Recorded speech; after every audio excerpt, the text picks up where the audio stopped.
ॐ शन्नो मित्रं शवरुणः शन्नो भवत्यर्यम शन्नो इन्द्र बृहस्पति शन्नो विष्णुरुरक्रमः।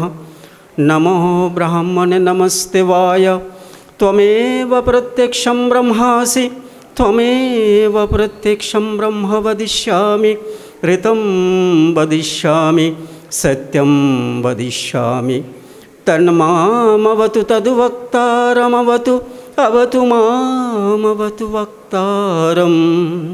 ॐ शांति शांति शांति। ओम। समाज के प्रधान जी, उपस्थित वेदी पर पथिक जी, धर्मप्रेमी सज्जनों,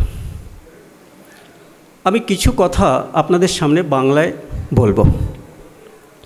তার আগে আপনারা একটু সিধা হয়ে বসুন, একবার ওমকার জপ করুন আমার সাথে। শ্বাস গহরে নিন।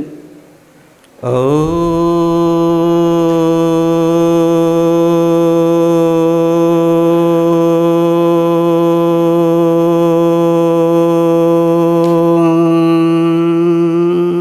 श्वास को रुका दीजिए, मत लीजिए, थोड़ी देर के लिए रुका दीजिए, फिर सांस को भर लीजिए।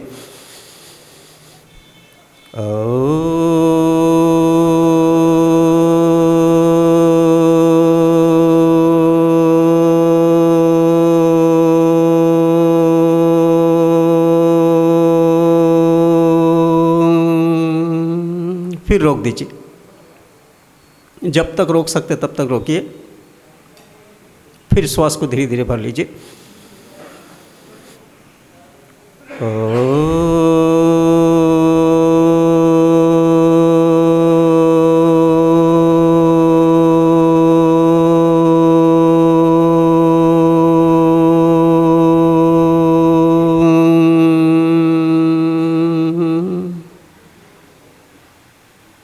रोक दीजिए श्वास को, छोड़ दीजिए।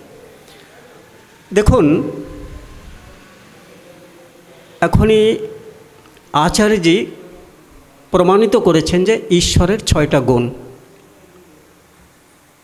ঈশ্বর সত্যকে তো উনি প্রমাণিত করে গেছেন। এখন আপনারা নিজেকে নিজে চিন্তা করুন, আপনি কে? এই শরীর তো আপনি নয়, তাহলে আপনি কে? কোথায় আপনার বাস? কোথা থেকে এসেছেন? আপনি কোথায় যাবেন? আপনার লক্ষ্য কী? এটা তো নিশ্চিত জানেন সবাই যে যত প্রাণী আছে সব প্রাণীর ভিতরে শ্রেষ্ঠ প্রাণী মনুষ্য। আর আমরা সবাই জানি যত প্রাণী আছে সে তার ভোগ করছে, তাই তো? তার ভিতরে আপনি উত্তম কেন? আপনাকে উত্তম স্থানে কেন রাখা হয়েছে?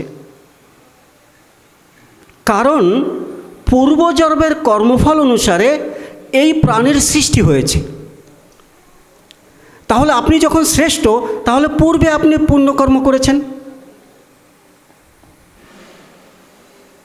এবং যারা চতুষ্পদ, আমরা তো দ্বীপ হয়, যারা চতুষ্পদ তারা নিশ্চয়ই তাদের কর্মফলকে ভোগ করছে, মানে তারা পাপ কর্ম করেছেন। কোনো মানুষ কি চাইবে সে চতুষ্পদ হতে? সে চাইবে কি তার পুনর্জন্ম যখন হোক তখন পশু বা পক্ষী রূপে হোক? চাইবে না। কিন্তু এখানে একটা ব্যবস্থা আছে। সে ব্যবস্থাটা কি? ব্যবস্থাকে একটু আমরা জানার চেষ্টা করি। ব্যবস্থা এই যে আপনার কর্মফল নির্দিষ্ট। আপনি পূর্বজন্মের কর্মফল অনুসারে মনুষ্য জন্ম পেয়েছেন। এই জন্মে যে পাপ পুণ্য করবেন তার ফল আপনি আগামী জন্মে ভোগ করবেন। নিশ্চয়ই আপনি পূর্ব যখন জন্ম পাবেন তখন আপনি মনুষ্য জন্ম পেতে চাইবেন, কিন্তু মনুষ্য জন্ম পেতে হলে আপনাকে পুণ্য কর্মই করতে হবে। এখন সেই পুণ্য কর্মটা কি? প্রথম পুণ্য কর্ম হচ্ছে আমার শরীরটাকে শুদ্ধ করা। এবং ওই শরীরের কয়েকটা অঙ্গ আছে, একটা কর্মেন্দ্রিয়, একটা জ্ঞানেন্দ্রিয়। এগুলোর প্রয়োগ কিভাবে করতে হবে? যেমন আচার্য বলেছেন, এত সুন্দর ব্যবস্থা, বিচার করে দেখুন যে শরীরের যে ব্যবস্থা, সেই ব্যবস্থাটাকে যে মানে যে ব্যবস্থা করেছেন সে কত মহান। এখন এত সুন্দর ব্যবস্থা করার পর এই ব্যবস্থা দ্বারা আমার কি কর্তব্য, আমাকে কেন কর্মেন্দ্রিয় দিয়েছে, কেন জ্ঞানেন্দ্রিয় দিয়েছে, তার প্রয়োগ কী, তার উপয়োগ কী, সেটাকে আপনি কিভাবে আমরা সেটাকে উপয়োগ করব। এখন শরীর ছাড়া আত্মা ক্রিয়া করতে পারবে না, শরীর পেয়েছেন, তাহলে প্রথম লক্ষ্য হবে আপনার শরীরটাকে সুস্থ রাখুন। আর শরীরটা সুস্থ থাকবে কিসে? ভোজনে। আমরা বাস্তবে ভোজনের মহত্বই জানি না। মুখ্যরূপে ভোজন বায়ু, জল আর অন্ন। বায়ুর কথাকে আমি ধারণই করি না, বিনা শ্বাসে আমাদের শরীর নির্ধারণ হতে পারে না। আর শ্বাস দ্বারা অধিক সে অধিক রোগ আমাদের শরীরকে গ্রস্ত করে। তাই তো ঋষি পতঞ্জলি একটা যোগ দর্শন লিখেছেন যে শরীরকে আর মনকে কিভাবে স্থির করবেন। তাই ঋষি পতঞ্জলি বলেছেন যোগ অনুশাসনম। কিসের অনুশাসন? আমার যে শরীর আছে, যে চিত্ত আছে, সেই চিত্তটার অনুশাসনের নাম যোগ। তো আপনি এইভাবে আপনার সুস্থ শরীর করবেন, শুদ্ধ ভোজন গ্রহণ করবেন। এখন যেমন প্রমাণিত হয়ে গেছে পরমাত্মাকে, এখন আত্মা জিনিসটাকে আমরা একটু বোঝার চেষ্টা করি।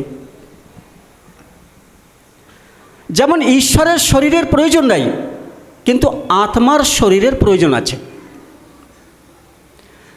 বিনা শরীরে আত্মা তার গন্তব্যস্থানে পৌঁছাতে পারে না। যখন শরীর পাবে, সে ক্রিয়া দ্বারা, এমন ক্রিয়ার নির্ধারণ করেছে, সেই ক্রিয়ার দ্বারা ঈশ্বর সাক্ষাৎকার করবে। ঈশ্বর খালি চোখে দেখা যায় না, চিন্তনও করা যায় না। আপনি যদি মূর্তিকেও মানেন, আপনি যখনই মূর্তির সামনে যাবেন আপনার চোখ অটোমেটিক বন্ধ হয়ে যাবে। যখনই প্রণাম করা হয় চোখ বন্ধ হয়ে যায়। মানে ঈশ্বরকে স্মরণ করতে গেলে চোখ খুলে ঈশ্বরকে স্মরণ করা কিছুতেই সম্ভব নয়, চোখ বন্ধ করতেই হবে। এখন প্রশ্ন হচ্ছে, ঈশ্বর আত্মার ভিতরে একটু অন্তর দেখার চেষ্টা করুন। যদি আমার শরীর হয়, রোগ নিশ্চয়ই হবে। আপনি একবার কল্পনা করে দেখুন, আচার্যজি সকালবেলা বলছিলেন যে রাম কিভাবে পস্তাচ্ছে যখন মানে সীতাকে নিয়ে গেছে। তার মানুষের শরীরধারী, তার ভিতরে একটা দুঃখ কষ্ট নিশ্চিত রূপে থাকবে। তখন আমাদের শরীরের ব্যবস্থা এই, আমাদের কর্মেন্দ্রিয় আর জ্ঞানেন্দ্রিয় দ্বারা যদি বিকৃত কর্ম করা হয়, তাহলে কর্মেন্দ্রিয়েরও দুঃখ হবে এবং জ্ঞানেন্দ্রিয়েরও দুঃখ হবে। আপনি মানসিক রোগগ্রস্ত কেন হন? কারণ আপনার মনের গতি ঠিক নয়, তাই মানসিক যাতনা আপনাকে ভোগ করতে হয়। আর যদি শারীরিক কোনো পরিশ্রম অধিক করা হয় তো শরীরে কষ্ট পায়, এটা স্বাভাবিক। এখন প্রশ্ন হচ্ছে যে তাহলে আমি করব কি? আমাকে যদি এই শরীর পেয়েছি, জ্ঞানেন্দ্রিয় পেয়েছি, কর্মেন্দ্রিয় পেয়েছি, এর কর্ম কি? সেই কর্মকে নির্ধারণ নিজের করতে হবে। যার জন্য বেদে বলেছে যে যে বিদ্বান, যারা জানেন তাদের সান্নিধ্য প্রাপ্ত করুন। তার কারণ বিশেষ জ্ঞান প্রাপ্ত করলে বিশেষ জ্ঞানীদের কাছে যেতে হয়। এই জন্য ঋগ্বেদে বারবার বলেছে যে ওনাদের পূজা হওয়া উচিত। যারা জ্ঞানী, যারা গুণী, যারা বিদ্বান, যারা ঋষি, তাদের কাছে উপস্থান হতে হবে এবং তাদের কাছে শিখতে হবে, জানতে হবে। তবেই আমাদের আগে পথ আমরা কীভাবে চলবো সেটা তাদের কাছে জানতে পারবো। বেদ জ্ঞান তো দিয়েছে ঈশ্বর, বেদ জ্ঞান তো দিয়েছে। যেমন স্বাভাবিক আমরা জ্ঞানী নয়, আচার্যজি সকালবেলা বলেছিলেন।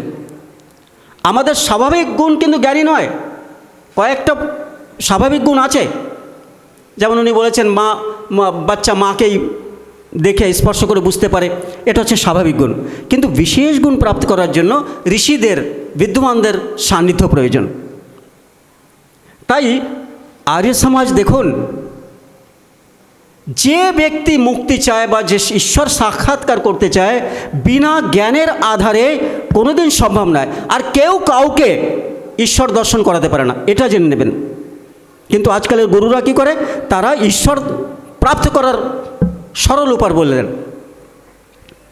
সরল উপায়ে ঈশ্বরকে পাওয়া যায় না।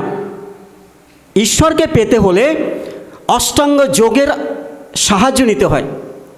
यम नियम आसन प्राणायाम प्रत्याहार ध्यान धारणा समाधि, समाधिते ঈশ্বরের অনুভব করা সম্ভব। তার আগে আপনাকে এই 8টা ধাপ পার করতে হবে। এটা যোগ দর্শন, যেমন আচার্যজি বলেছেন, দর্শন খুব কঠিন বিষয়। সাংখ্য দর্শন পড়লে বা ন্যায় দর্শন পড়লে এরকম মনে হয় যে আমরা কোথায় চলেছি। আর বিশেষ করে আমাদের একটা গালি দেওয়া হয় যে আমরা কৃষ্ণ আর রামকে মানি না, আর এ সমাজের ঈশ্বরকে মানে না। এটা আমাদের প্রতি অন্যায় করা হচ্ছে। যারা আমার কথাকে শুনছেন, আমরা কৃষ্ণকে 100% মানি এবং কৃষ্ণের উপদেশ অনুসারে আমরা চলার চেষ্টা করি। তাই আমরা বলি চিত্র নয়, চরিত্রের পূজা করা উচিত। কৃষ্ণের সর্বশ্রেষ্ঠ বাণী হচ্ছে গীতা। পড়ে দেখুন, আমরা যারা কৃষ্ণকে স্মরণ করে চলছি, যা যা আপনারা করছেন গীতাতে আছে কিনা একবার গীতা পড়ে দেখুন। ভাগবত নয়, আমি গীতা পড়ার কথা হচ্ছি, তার কারণ আমি বিগত দিন থেকে গীতার অধ্যয়ন করছি। আমি দেখেছি যারা কৃষ্ণকে মেনে চলেন, সকাল থেকে বিকাল পর্যন্ত তাকে আরাধনা করেন, তারা গীতার কোনো উপদেশকে মানেন না। গীতায় যোগ, কর্ম, উপাসনা সব বিষয় রয়েছে। কিন্তু আমি বলবো যারা কৃষ্ণকে আপনারা মানেন তারা গীতা পড়ুন, গীতাতে সব রয়েছে, জানতে পারবেন। রামকে জানতে হলে রামায়ণ পড়তে হবে। রাম হচ্ছে কর্ম, মানে সে কীভাবে কর্ম করেছে তার কর্মকে স্মরণ করতে হবে, আর ভগবান কৃষ্ণর উপদেশকে স্মরণ করে চলতে হবে। আমরা আর্য সমাজীরা কৃষ্ণর উপদেশের অনুসারে চলি এবং 100% চলি। এটা আমি এখানটা আপনাকে চ্যালেঞ্জ করে বলছি যে আমরা 100% ভগবান কৃষ্ণকে মানি এবং ওনার গীতার উপদেশ অনুসারে আমাদের জীবনকে যাপন করার চেষ্টা করি। তাই আপনাদেরও নিবেদন করব